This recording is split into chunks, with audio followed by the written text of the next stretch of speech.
Hello and thanks for being part of the NPTEL online learning. So today we will continue to discuss about landscaping, specifically in historical places. In the previous session, we focused on landscaping around tombs. Now we will shift our focus particularly to forts and other historical sites.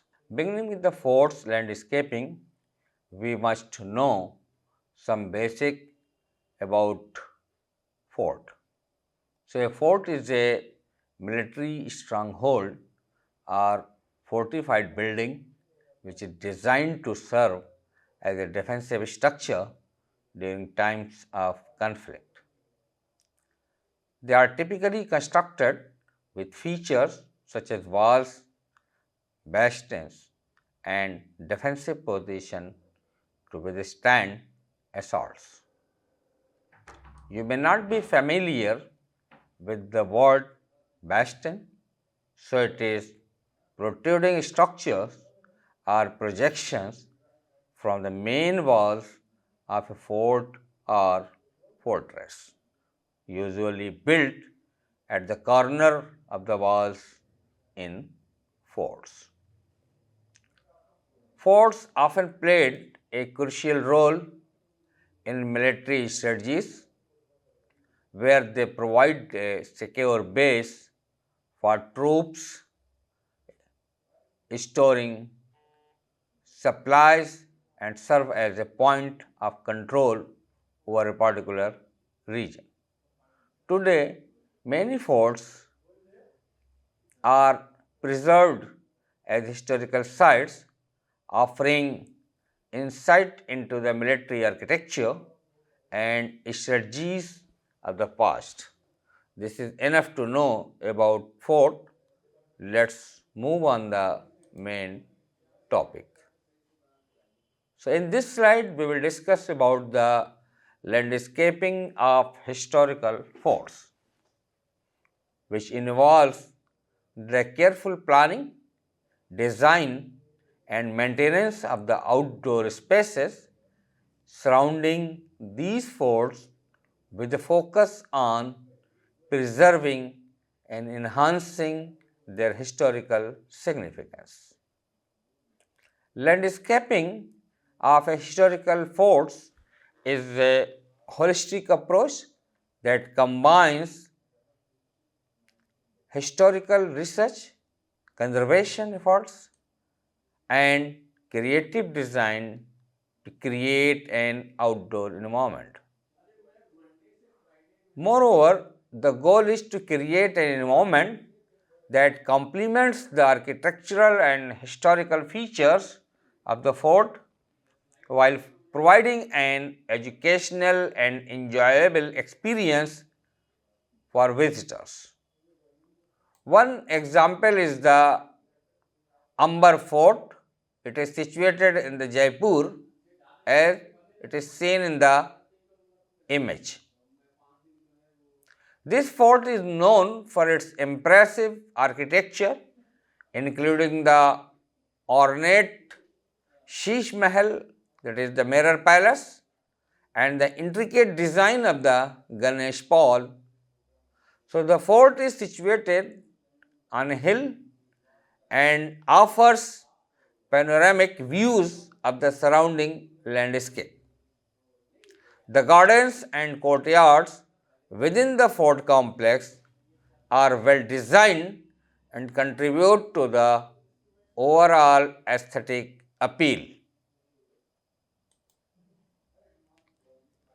To get more knowledge, let's discuss some key aspects related to it. Starting with preservation of original features.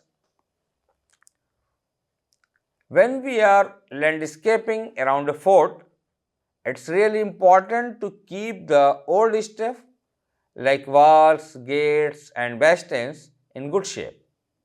Sometimes we might need to fix up parts that are getting worn out using materials that match the olden days. Next one is period appropriate vegetation, which means plants and landscaping should be chosen that fit the time period when the fort was active. This may include using native plant species or recreating gardens that would have existed during the historical period. So, one example of historical fort where original features are preserved and the vegetation matches its period is the Jaisalmer Fort in Rajasthan, India. Jaisalmer Fort, also known as the Golden Fort, is a UNESCO World Heritage Site and one of the largest fully preserved fortified cities in the world. The fort's architecture includes its massive sandstone walls, bastions, and intricate gates has been carefully maintained to retain its original features.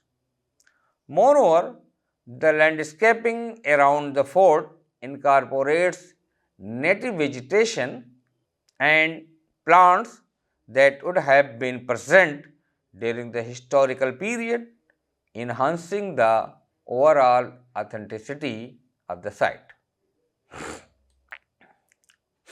In order to give visitors a better understanding of the fort's history, it's important to have signs and displays placed strategically around the landscape that explain the importance of different areas.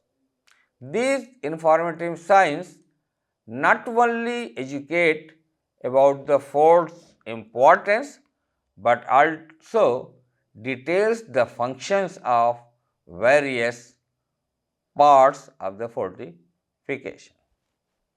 Additionally, historical forts commonly had gardens both for practical lessons and beauty.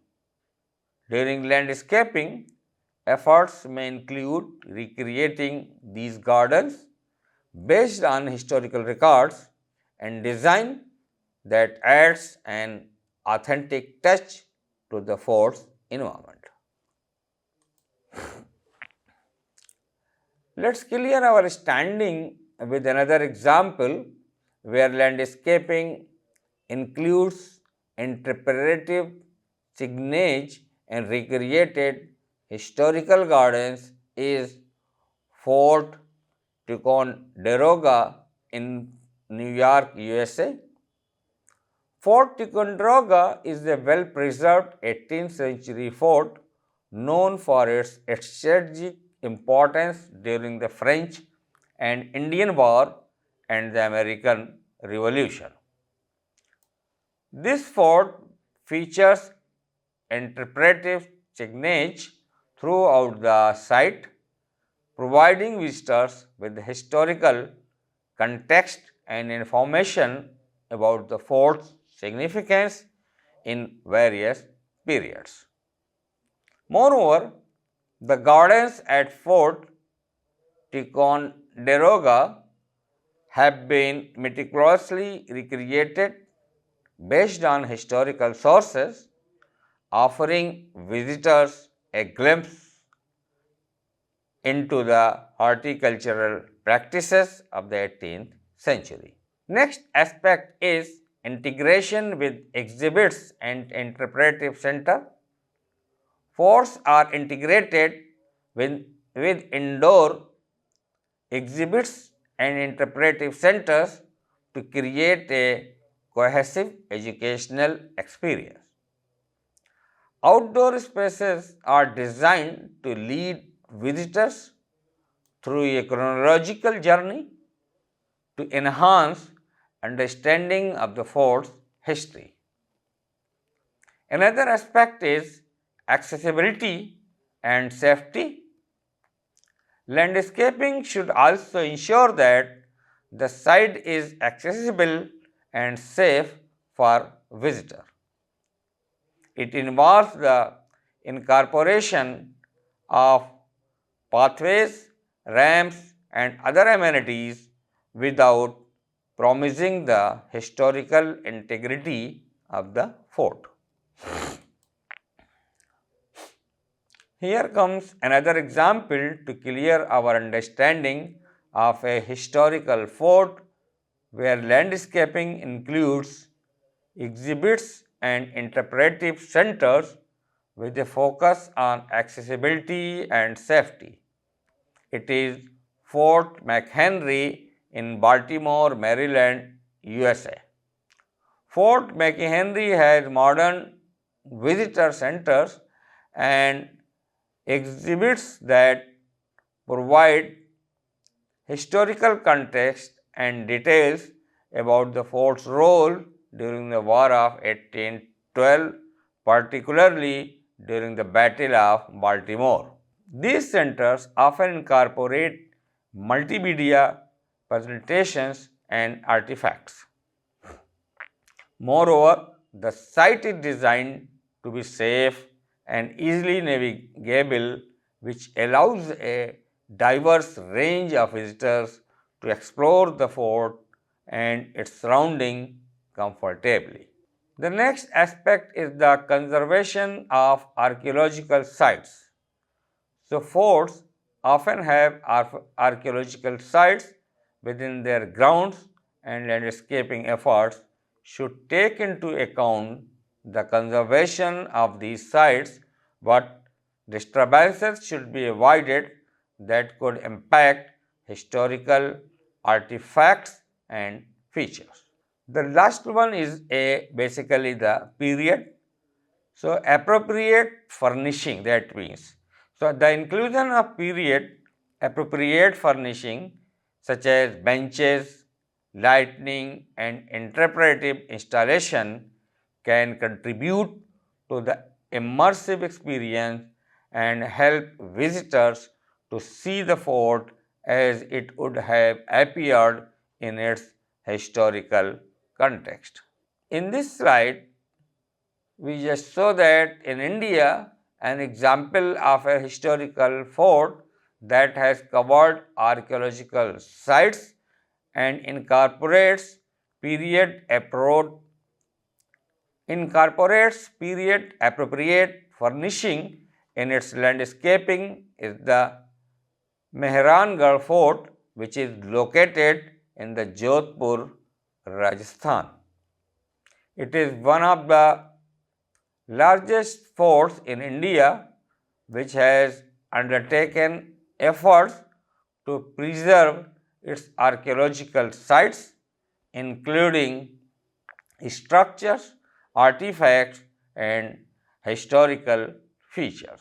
The landscaping around Mehrangarh Fort includes period appropriate furnishing such as benches, lighting, and interpretive installation. These elements contribute to the overall historical ambience of the fort and help visitors envision its appearance during the time of its historical significance. Moving ahead, let's discuss about the landscaping in historical monuments. But before that, let's get brief idea about historical monuments, what actually they are. Historical monuments are structures or sites that hold cultural, historical, architectural or artistic significance.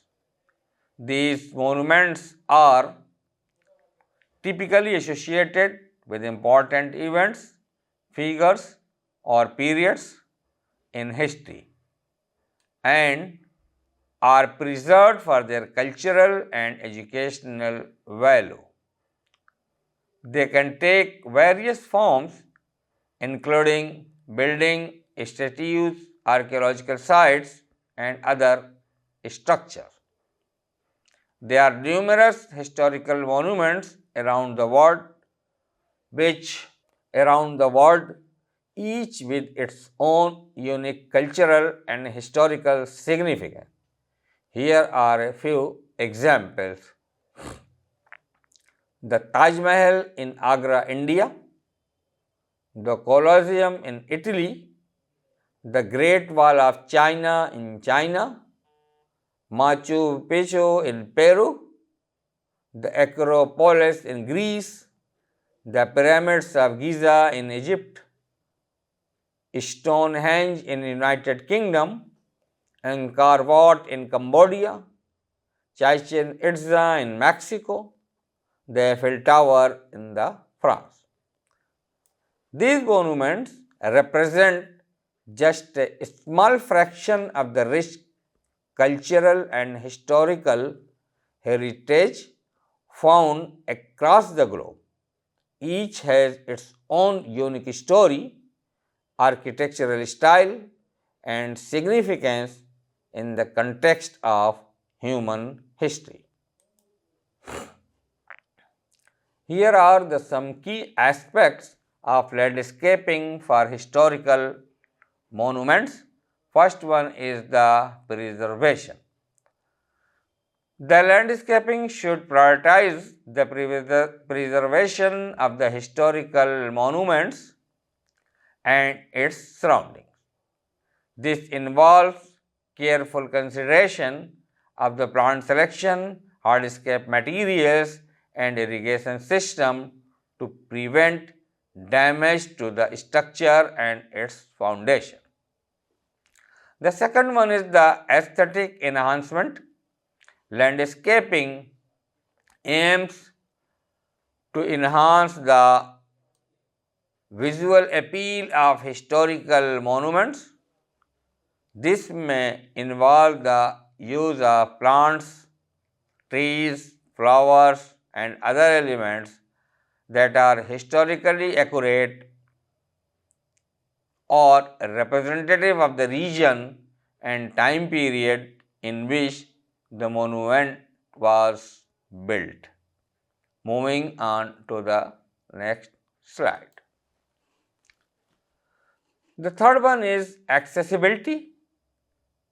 So, the landscaping should take into account the accessibility needs of visitors, ensuring that pathways, ramps, and other features are in place to accommodate people with disabilities. This promotes inclusivity and allows a wider range of people to enjoy and appreciate the monument.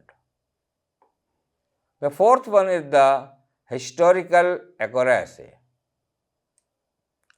The choice of the plants, materials, and overall design should be in line with the historical context of the monument. This can include referencing historical gardens or landscapes that were present during the time the monument was constructed. The next point is the interpretation and education. Landscaping has a role in educating visitors about the historical significance of the monument. Interpreting signs, plaques, or guided tours can provide information about the monument and its surrounding, enriching the visitor experience. In addition to this, the sixth one is the environmental sustainability. Modern landscaping practices often emphasize sustainability, including the use of native plants, water efficient irrigation systems, and other eco-friendly features, minimizes the environmental impact of the landscaping around historical monuments. The Taj Mahal in the Agra, India, serves as the notable example of a historical monument that exemplifies both aesthetic enhancement and preservation. It is famous for its exquisite architectural design, featuring intricate marble inlays, intricate calligraphy, and decorative elements that contribute to its breathtaking beauty. Moreover, the surrounding landscape is meticulously planned with lush garden, reflecting pools and pathways, enhancing the overall visual appeal and symmetry of the monument. Also, conservation efforts have been implemented to protect the Taj Mahal from environmental factors such as air pollution and acid rain, which can affect the white marble. Strict measures such as controlling vehicular access and monitoring visitor activities are taken to minimize the impact of human foot traffic on the monument and its surrounding. Furthermore, the restoration projects periodically address wear and tear, ensuring that the structure maintain its original grandeur. The Taj Mahal serves as a prime example of historical monuments where the integration of both aesthetic enhancement and preservation practices has been crucial to maintaining its cultural and historical significance over the time. Here is another example for more understanding. It is the Acropolis in Athens, Greece. It is another historical monument that showcases a harmonious blend of aesthetic enhancement and preservation. The Acropolis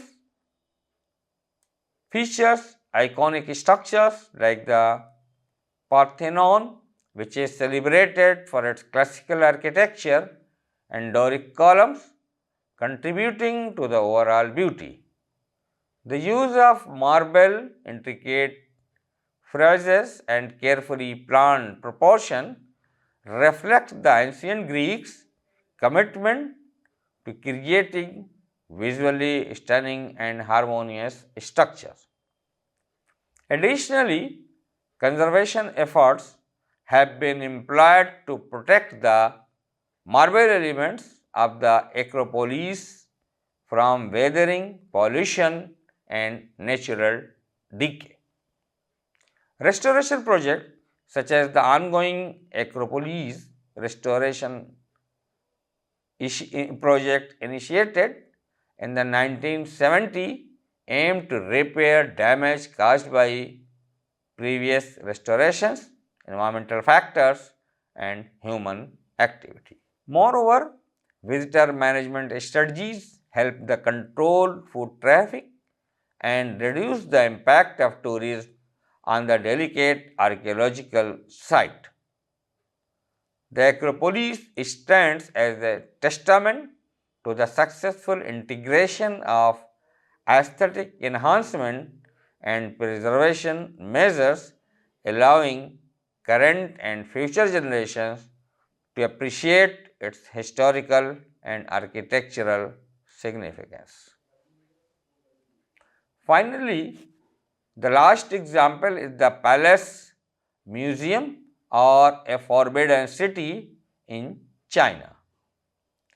Continuous efforts are going on to preserve the ancient structure, artifacts, and artwork within the forbidden city, protecting them from environmental factors and decay. The Forbidden City is renowned for its classical Chinese architecture, intricate details, and imperial gardens, contributing to its aesthetic grandeur. Accessible pathways and ramps have been incorporated to ensure that visitors with varying mobility levels can explore the vast varying mobility levels can explore the vast complex. The architectural design and layout of the Forbidden City faithfully represent traditional Chinese palatial architecture from the Ming and Qing dynasties.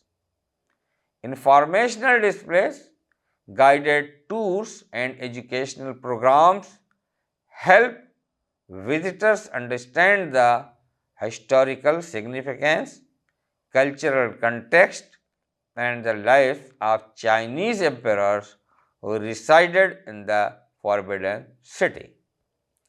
Conservation measures also implemented to protect the historical structures and the surrounding environment. Sustainable practices such as waste reduction and energy efficient technologies are increasingly integrated into the management of the site. That's all for today's video lecture. In the next video, we will continue our discussion about other landscaping program. Till then,